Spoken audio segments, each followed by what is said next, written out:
I wanted to meet with all of you today to discuss the deteriorating economic situation that we're in right now, from our automobile manufacturers and our banks to small business owners and the families sitting around the kitchen table wondering how they're going to pay the bills. The challenges we're facing could not be more critical. And if we want to meet them, then we can't afford, I believe, to keep on doing the same things that we've been doing over the last several years. We have to change course, and we're going to have to take some immediate action. It was not an accident of history or a normal part of the business cycle that led us to this situation. There were some irresponsible decisions that were made on Wall Street and in Washington. In the past few years, I think we've relearned an essential truth, that in the long run we can't have a thriving Wall Street if we don't have a thriving Main Street. When wages are flat and prices are rising and more Americans are mired in debt, then the economy as a whole suffers. When a few people game the system, as we've seen in this housing crisis, millions suffer and we're all impacted. When special interests put their thumb and money too heavily on the scale and distort our free markets, then those who compete by the rules come in last.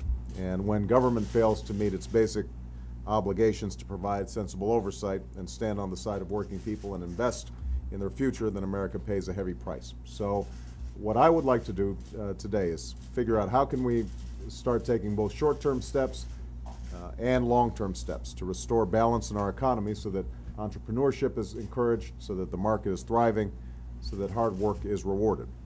I want to talk not just about how we meet the current challenges, but how we build an economy for the 21st century where the broadest number of Americans can share in our prosperity. I've laid out an economic strategy in this campaign that I think would provide short-term relief and long-term growth.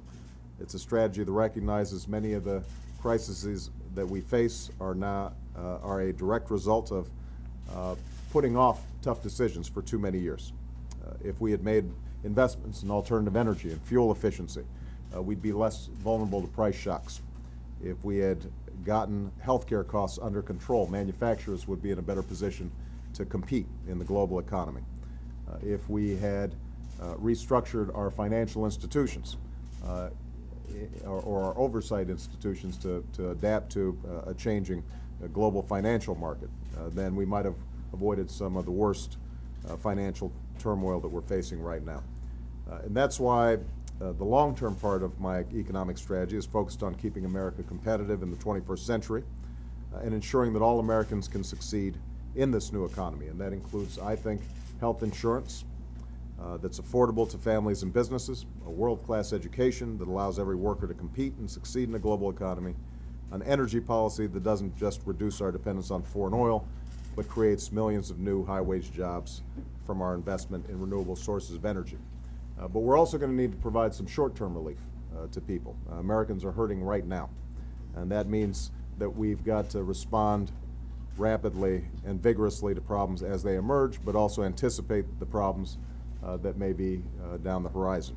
In January, for example, I called for a major fiscal stimulus package that's centered around rebates to individuals and seniors.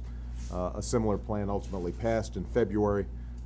And in March, I was an early champion of legislation to help prevent hundreds of thousands of families from losing their homes, legislation which I'm glad to see the President will sign into law this week. I believe that more action is going to be necessary. The economic emergency is growing more severe. Jobs are down, wages are falling.